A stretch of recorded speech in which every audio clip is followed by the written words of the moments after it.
35 வருஷம் நான் வந்து இன்னைக்கு அகதியாகத்தான் இருக்கிறேன். எனக்கு இந்த குடியுரிமையும் கிடையாது. ராதாரீஸ்வர் மட்டும் நடேஸ்வரில் இந்த கார்டு போட்டு கொடுக்கல நான் இங்கே இருந்திருக்க முடியாது. தூக்கி புழல் கேம்பில் போட்டிருப்பாங்க. ஏன்னா ராஜீவ்காந்தி ஐயா செத்த நேரம் எல்லாரையும் வெளியில் இருக்க பதவியில்லா தமிழர்லாம் பிடிச்சி உள்ளே போட்டாங்க. நான் முதலமைச்சராக அம்மாக்கிட்டேயும் இல்லை மனு கொடுத்தேன். எனக்கு ஒரு முடிவு வரையில்லை. டெல்லி போய் மனு கொடுத்து வந்தேன். நான் 35 வருஷமா இங்கே கல்யாணம் பண்ணி இங்கே குழந்தை குட்டியோட இருக்கிறேன். இங்கே ட்ரெஸ் கட்டுறேன். அதுக்கும் ஒரு பதில் இல்லை. இலங்கையில் வந்து மியூசியம் ஓப்பன் பண்ணியிருக்காங்க யாழ்ப்பாணத்தில் பெரிய லெவலில். அங்கே வந்து இங்கேருந்து டூரிஸ்ட் போகிறதுக்கு நான் ஒரு யூடியூப்லாம் பார்த்து டூரிஸ்ட் போனால் ஒருத்தர் சொல்கிறாரு இது இந்த மன்னர், இது இந்த மன்னர், இது யாழ்ப்பாணத்தை ஆண்டவர், இது மன்னார் ஆண்டவர், அப்படி வரிசையில் வரைக்கும் இது வந்து புரட்சித் தலைவர் எம்ஜிஆர் தமிழ்நாட்டில் இலங்கையில் பிறந்து வளர்ந்து இந்தியாவுக்கு போய் ஜெயிச்சு முதலமைச்சர் வந்து சாதிச்ச பட்டியலில் எம்ஜிஆர். அடுத்த படம் கட் பண்ணா நான் இருக்கிறேன். எனக்கு ஆட்சி வந்து இது வந்து எங்கள் நாட்டு நடிகர் போண்டாமணி இங்கேருந்து போய் கஷ்டப்பட்டு உழைச்சி நடிகனாகி சாதிச்சிருக்காரு. அதுக்கப்புறம் ஜெயாகாஷ், அப்புறம் சோபனா, அப்புறம் சுஜாதா, ராதிகா, அப்படி வரிசையா வரைக்கல. எம்ஜிஆர் கிட்ட என் படத்தை வச்சிருக்காங்கல்ல மியூசியத்துல. கண்டிப்பா இது அங்க ஒருத்தர் சொல்லிக்கிட்டு இருக்காரு. எனக்கு எவ்வளவு சந்தோஷமா இருந்து. இதே உழைப்பு கிடைச்ச வெற்றி. சில ஹீரோ இந்த கேரக்டருக்கு போண்டாமணி சரியா வராது, வையாபடியை போடுங்கன்னு ஒருத்தர் ஒரு படத்துல சொன்னாரு. அப்போ மனசு உடஞ்சி திரும்பி வந்தேன். என்னடா விட்டுருவோமான் இருந்தது. ஆனா தன்னம்பிக்கை இழந்தவன் தோத்து போயிடுவான் அப்படின்னு சொல்லி எங்க அப்பா அடிக்கடி சொல்லுவாரு. அதனால தன்னம்பிக்கையோட போறான்னு. அதான் தன்னம்பிக்கை, விடாமச்சு, உண்மையான உழைப்பு, நல்ல எண்ணமும் இருக்கும். அப்பதான் அவன் ஜெயிக்க முடியும். எண்ணம் சரியில்லாட்டி அவன் எவ்வளவு உழைச்சாலும் வர முடியாது.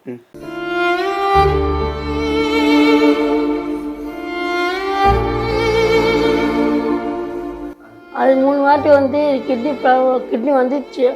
ஷூட்டிங்கு ஃபஸ்ட் டைம் ஷூட்டிங் போகும்போது கிட்னி வந்து சொன்னாங்க, எனக்கு ஷூட்டிங் முக்கியமாக கிட்னி முக்கியமாக வச்சுட்டப்ப எனக்கு ஷூட்டிங்கே முக்கியம்.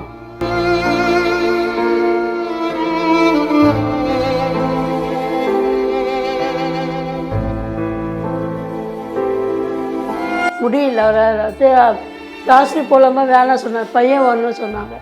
சரி திடீர்னு பையன் வந்து ஹாஸ்பிட்டல் போகலாம்ப்பா சொன்னால் சரி போகலாம் வாங்கப்பா. போய் பொண்ணு கூட்டின்னு வராங்க வீட்டுக்கு வெளியே கீழே விழுந்துட்டார். ஆம்புலன்ஸ் ஃபோன் பண்ணால் அவன் வந்து செக் பண்ணி பார்த்து பிபி இல்லை, ரொம்ப ஒன்றுமே இல்லை, பிபி இல்லை சொன்னாங்க. அப்போ வந்து விரல் மட்டும் லைட்டாக இப்படி ஆசை. அவர் இப்போ குடும்பம் தான் ரொம்ப உயிராக வச்சுக்கிறாரு. பார்த்ததில்ல என்ன கண்ணுக்குள்ள அப்படி வச்சுக்கிற தாங்க வச்சு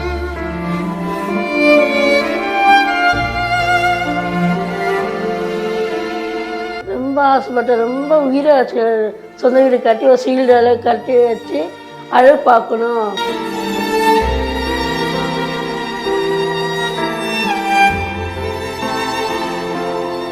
ஆமாம் உண்மைதான். அதெல்லாம் இதில் நிறைய பேர் ஹெல்ப் பண்ணாங்கன்னா இன்னும் இருப்பா, உயிரோட சாக மாட்டார். ஹெல்ப் பண்ண முடியாது.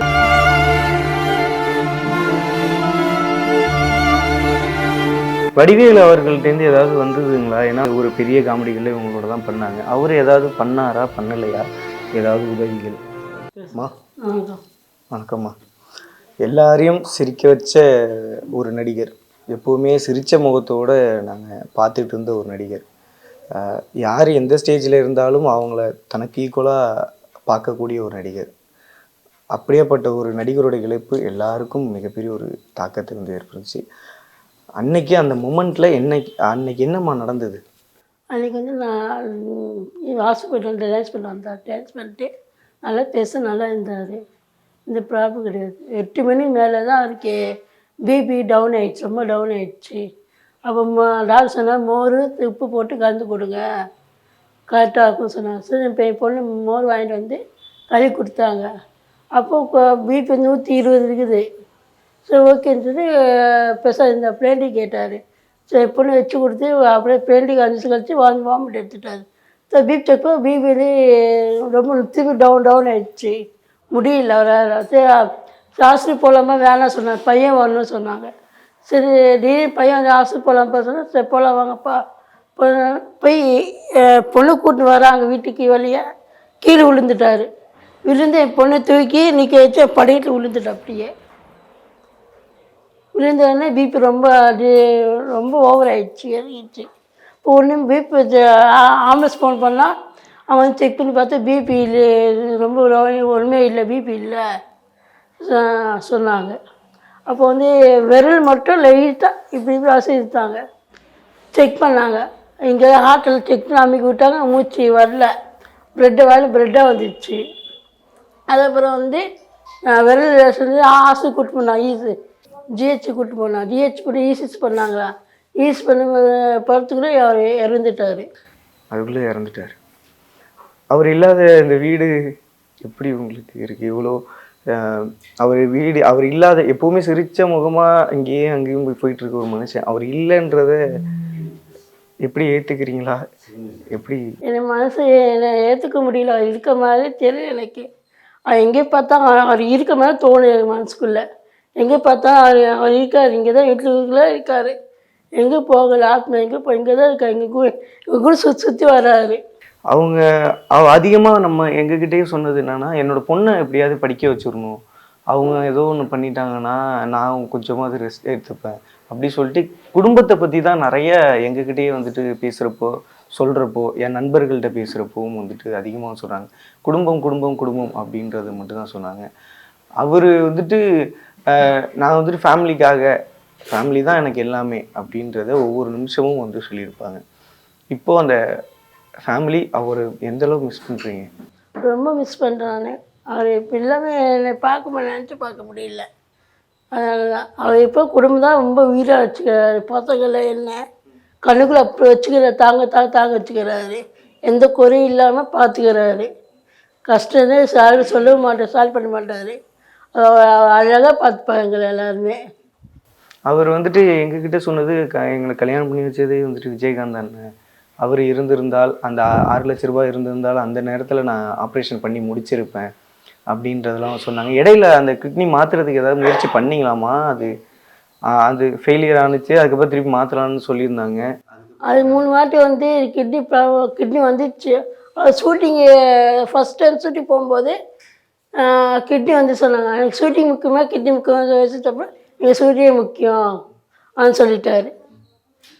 அவங்க ப்ரொடியூசரில் சொன்னாங்க, என்ன இப்படி பண்ணுறீங்க, உயிர் இல்லை போய் இது ஃபஸ்ட் சீனு, அதெல்லாம் ஷூட்டிங் உயிர் அது, அதெல்லாம் போனால் பரவாயில்ல ஷூட்டிங் நடிக்கிறேன் ஷூட்டிங் நடிச்சிட்டாரு. அவர் எங்ககிட்ட சொன்னது கடைசியாக நான் ஏதாவது ஒன்று வேணும்னா எனக்கு குடியுரிமை தான் வேணும், அது வந்துட்டு எனக்கு இருந்தால் எனக்கு இன்னும் நல்லா இருந்திருக்கும், அது மட்டும் நான் வாங்கிட்டேன்னா எனக்கு போதும் அப்படின்ற மாதிரி தான் எங்கள்கிட்ட சொல்லியிருந்தாங்க. அது இன்னும் உதவி உங்களுக்கு கிடைக்கல. கிடைக்கும்னு எதிர்பார்க்குறீங்களா? எதிர்பார்த்துக்கணும், கிடைக்கல. கண்டிப்பாக. அவங்களோட பொண்ணை என்ன படிக்க வைக்கணும்னு ஆசைப்பட்டாங்க, அது படிக்க வைக்கிறாங்க. ஐஸ்வர்யா கணேஷ் அவங்க தான் வந்துட்டு ஹெல்ப் பண்ணுறதா சொல்லியிருந்தாங்க, ஃபுல் படிப்பு செலவும். ஸோ அது எப்படி போயிட்டுருக்கு? என் பொண்ணு காலேஜ் சேர்க்கும்போது ஃபோன் பண்ணி கேட்டார். நான் எல்லாம் சார் நான் பார்த்துக்கிறேன் சொன்னேன், நீங்கள் கவலைப்பட வேணாம், பொண்ணு மட்டும் அனுப்பிச்சி விடுங்க, அதனால் நான் வேலை போய் வரைக்கும் நான் படிக்க வைக்கிறேன் கஷ்டப்பட்டு, காசு கொடுக்க வேணாம் அப்படின்னு சொல்லிட்டாரு. இறப்புக்கு அப்புறம் ஏதாவது பேசுனாங்களா அவர்? அதுக்கப்புறம் வந்துட்டு பையன் தம்பி அவன் இருக்கான், தம்பிக்கு படிக்க வைக்கிறதுக்கு யாராவது ஏதாவது சொல்லியிருக்காங்களா? ஹாஸ்டலில் ஒருத்தர் வந்தார். அவர் சொன்னார், நான் படிப்பெல்லாம் சொல்லிக் கொடுக்குறேன், கவலைப்பட வேணாம், நான் இருக்கிறேன், எல்லாம் சொல்ல நான் பார்த்து போய் பையனுக்கு அப்படின்னு சொல்லி எல்லாம் தோத்தோன்னு சொல்லிட்டு போனாங்க. கடைசியாக வந்துட்டு அவங்க ஒரு சொந்த வீட்டில் இருந்துடணும், ஒரு கலைஞனுக்கு ஒரு சொந்த வீட்டில் தன்னோட குடும்பத்தை பத்திரமா பார்த்துக்கணும் அப்படின்றது தான் இருந்தது. அவர் சொந்த வீடு வாங்க எந்த அளவு ஆசைப்பட்டார், முயற்சி பண்ணார்? ரொம்ப ஆசைப்பட்டார், ரொம்ப உயிராக வச்சு சொந்த வீடு கட்டி ஒரு சீல்டால கட்டி வச்சு அழகு பார்க்கணும் சொந்தமாக, எனக்கு அதான் ஆசை, எந்த கஷ்டம் கொடுக்குறேன் பிள்ளைகளுக்கெல்லாம் சொல்லி பொண்டாட்டி பிள்ளைகளுக்கு கஷ்டம் கொடுக்குறாரு அதை சொல்லி தான் அவர் இருந்தார். எல்லா கேள்வியும் கேட்டாங்க, மனு எழுதி கொடுத்தாங்க, எல்லாம் மனு எழுதி கொடுத்தாங்க. அது மனு எதுவும் ஒன்றும் வரல, எதுவும் சொல்லலை யாருமே. போய் பார்த்துட்டு வந்தால் திருப்பி கொடுத்த மனு கொடுத்தாங்க, நான் சொல்கிறேன்னு சொன்னாங்க, அவ்வளோதான். இப்போ திரைத்துறையிலேருந்து நிறைய பேர் உதவி பண்ணியிருக்காங்க அப்படின்ற மாதிரி சொல்கிறாங்க. யாரெல்லாம் உங்களுக்கு தெரிஞ்ச உதவி உங்களுக்கு பண்ணியிருக்காங்க? ஏன்னா ஒரு வாழ்க்கை நடத்துகிறதுக்கு ஒரு பெரிய உதவிகள் தேவைப்படுது. ஆனால் சிறு சிறு உதவிகள்ன்றது அந்த நேரத்தை மட்டுமே கிடக்கக்கூடியது. யார் ஹெல்ப் பண்ணியிருக்காங்க இது வரைக்கும்? ஏதாவது வந்துட்டு பசங்களை படிக்க வைக்கிறதுக்கோ இல்லை வந்து எதுக்கும் வந்து யாராவது திரைத்துறையிலேருந்து எதாவது ஹெல்ப் பண்ணிருக்காங்களா? நிறைய பேர் ஹெல்ப் பண்ணிக்கிறாங்க. ஆனால் நான் திரையாக வரலன்னா நிறைய பேர் ஹெல்ப் பண்ணுறாங்க.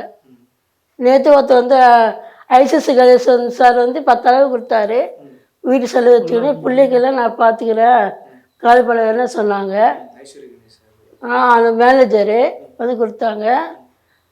அப்புறம் வந்து நிறைய பேர் செந்தில் அவர்கள் வந்ததா கேள்விப்பட்டோம். அவன் வந்தார். அப்புறம் விஜயகாந்த் சார் சைட்லேருந்து கொஞ்சம் வந்ததா. விஜயன் சார் வந்து அவங்க கொடுத்தாங்க.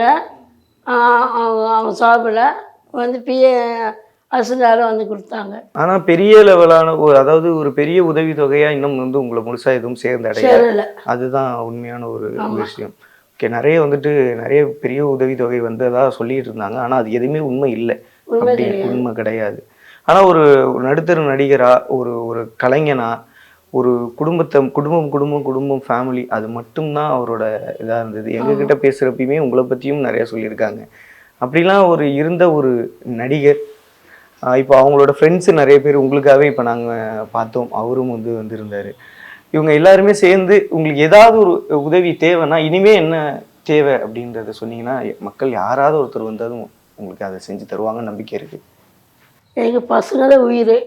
எங்கள் பசங்க இருந்தால் பசங்க படிக்கணும், அவங்க சந்தோஷமாக இருக்கணும், நல்ல வேலை கொடுக்கணும், நல்லபடி இருந்தால் ஒரு வீடு வாங்கிட்டா போதும் எங்களுக்கு. அது பேரில் ஒரு பேர் வந்து ஒரு இல்லாமல் அது பேர் போட்டு வீடு கட்டி வைக்கலாம் ஆசைப்படுறோம். அவங்க பேர் வச்சு ஒரு வீடு கட்டி அதில் வைக்கணும் அப்படின்றது தான் என்னோட ஆசை, அதிகபட்ச ஆசையாக வந்துட்டு இருக்கு. அவர் இல்லாத டைமில் நான் நினச்சிப்பேன், அவர் இருந்துச்சுன்னா அவன் பேர் போட்டு இல்லம் போனம் இல்லம் போட்டு நான் ஆசைப்படுறோம். அதுதான் உங்களுக்கு ஆசைப்படும். கார்ஸாக நான் கூட பேசிகிட்டு இருக்கப்போ இந்த மாதிரி வேற ஒரு ஏரியாவில் பாப்பாவுக்கு தூரமாக இருக்குது படிக்கிறது போகிறதுக்காக, அங்கே போய் கொஞ்சம் இருக்கலாம் அப்படின்ற மாதிரிலாம் கேட்டிருந்ததாக சொல்லியிருந்தாங்க. அது சம்மந்தமாக வெளிநாடுக்கு இங்கே பக்கத்தில் எங்கேயோ ஷூட்டிங் போகிறதாகவும் சொல்லியிருந்தாங்களாம். அதுக்குள்ளே இடையில இப்படி நடந்துட்டு அப்படின்னு சொல்லிட்டு லட்சுமணன் சார் அவர்களும் சொல்லியிருந்தாங்க. எங்கள் அண்ணி தான், எங்கள் வீடு அக்கா தான் அவர், அவங்க கூட இருக்கிற ஆசைப்படுறோம். அங்கே எங்கேயாவது நான் அதான் சொன்னேன், எங்களுக்கெல்லாம் அவரே எல்லாமே இல்லை, அவங்க தான் எங்களுக்கு எல்லாமே, என் நாத்தனார் எல்லாமே. அவங்க என்ன முடிவோ அதே எங்களுக்கு அதான் முடிவு, அது மாற்றம் எதுவும் கிடையாது.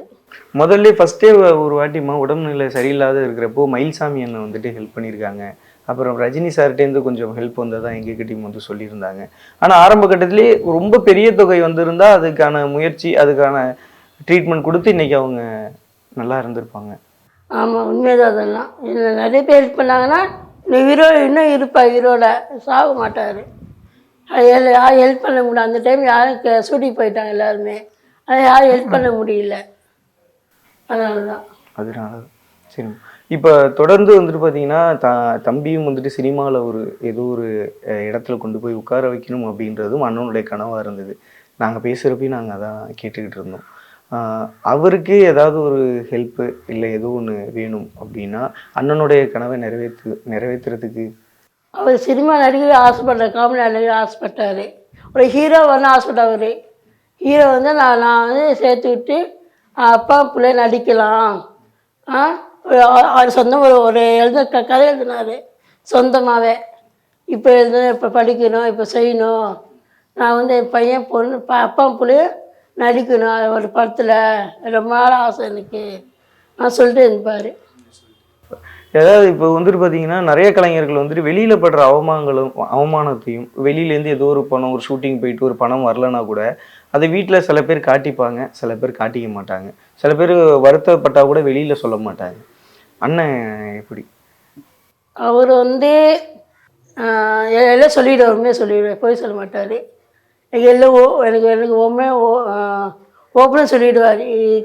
கம்மி காசு கொடுக்க மாட்டாங்கம்மா, இது கொடுக்குறாங்கம்மா, ஏமாத்துறா அப்படின்னு உண்மையாக சொல்லிவிடுவார். உண்மை எதாக இருந்தாலும் எல்லாமே சொல்லிவிடுவார், ஒன்று விட மாட்டார். இந்த பொண்ணு அவங்க பார்த்த நண்பர்கள் இருக்காங்க, நிறைய நண்பர் பார்த்தோம், எல்லாரும் ஃபோன் நம்பர் எனக்கே கொடுத்துருவார். நானும் பேசுவேன், லேடிஸு ஜென்ஸு யாரும் ஃப்ரெண்டாக பழகுவார். அவர் வடிவேலு அவர்கள்ட்டேருந்து ஏதாவது வந்ததுங்களா? ஏன்னா அவர் ஒரு சக நடிகர். அப்புறம் கவுண்டமணி செந்தில் அவங்க தான் இன்ட்ரோ பண்ணாங்க. அதுக்கப்புறம் பார்த்தீங்கன்னா அண்ணன் ஒரு பெரிய காமெடிகளில் இவங்களோட தான் பண்ணாங்க. அவர் ஏதாவது பண்ணாரா பண்ணலையா ஏதாவது உதவிகள்? வடிவேலு தெரியாது, அதை பெஞ்சமின் கேட்குறோம். சரி சரி, ஓகே. இது இல்லாமல் அவர் சார்பாக சொல்லணும்னா மக்களுக்கு என்ன சொல்ல விரும்புகிறீங்க? எனக்கு அவர் இல்லாமல் உயிரோ இல்லாமல் என் மனசு கஷ்டமாக இருந்தது. ஆனால் எங்கள் குடும்பத்தில் கொஞ்சம் ஹெல்ப் பண்ணிங்கன்னா ரொம்ப ரொம்ப நன்றி, கோடிக்கா நன்றி. அதாவது வந்து என் பிள்ளைகளுக்காக படிக்கணும், இப்போ வேலை கொடுக்கணும், ஒரு ஒரு அந்தஸ்துவனாக வேண்டுகொண்டு இருக்கிறேன். அம்மா எல்லாரோட சார்பாகவும் வந்துட்டு கொடுத்தாங்க. எங்களோட சார்பாக ஒரு சிறிய உதவித்தொகை ஜெம் டிவி சார்பாக. சரி அம்மா, நன்றிம்மா.